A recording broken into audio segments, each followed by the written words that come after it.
Welcome to the National Association of Realtors Code of Ethics Education Program.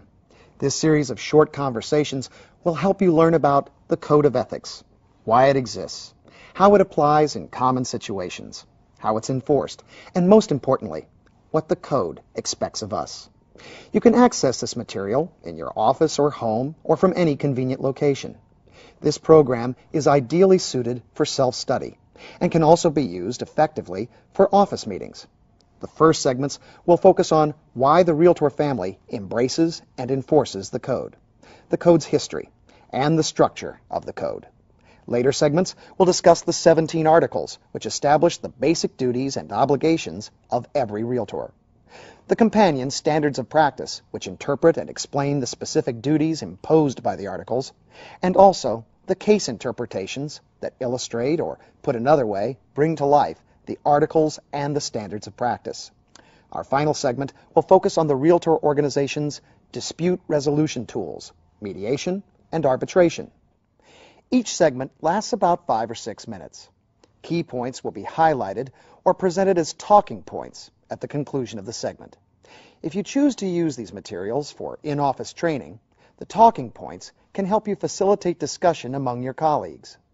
Now let's take a trip back in time to 1908. One of the primary reasons the National Association of Realtors, originally the National Association of Real Estate Exchanges, was founded back in 1908 was to establish ethical standards to guide real estate professionals and to measure their conduct. A century ago, there were no license laws or regulations. Buyers and sellers were left to fend for themselves. It was a time of rampant land speculation, consumer exploitation, and disorder. Real estate practitioners, if they were regulated at all, carried peddlers' licenses. The rule of the day was, let the buyer beware and let the public be damned. Out of the chaos emerged a group of committed real estate professionals who believed the practice of real estate could and must be organized and regulated, and that high standards needed to be established and enforced. Those visionaries, and it is only fair to call them visionaries, spent several years determining the key principles that were necessary to protect buyers and sellers. The efforts of these pioneers resulted in the first Code of Ethics, which was adopted in 1913. While the Code has been amended many times over the ensuing decades to ensure it remains meaningful and relevant as laws, customs, practices, and even technology changes, many of the fundamental principles spelled out in that first Code remain essentially unchanged. If you like, you can even download that first Code from the support materials section of this program and compare it to today's Code.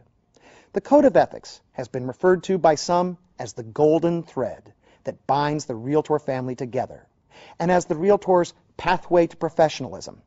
But perhaps the best description is that the Code, as former Executive Vice President Bill North so eloquently put it, is our gift of vision. The Code represents a vision, the vision that the business of real estate would become a profession, the vision that the search for the highest and best use of the land requires the highest and best measures of professional responsibility, and the vision that private ownership of land is indispensable to a viable democracy and to a free and prosperous society. The Realtors who created the first Code, and the many Realtors who have nurtured, enhanced, and enforced the Code for close to a century, realized the Code had to be much more than just a simple set of rules. The founders determined, and generations of Realtors since then have solemnly agreed, that the Code must be the criterion of excellence, as well as a realistic standard of performance. The Code was, and continues to be, a practical guide for measuring professional conduct, while at the same time it also represents the furthest reach of our professional aspirations. For those reasons, the Code is and must remain a living document that undergoes continuous review and scrutiny to ensure it reflects current reality in the ever-changing real estate marketplace.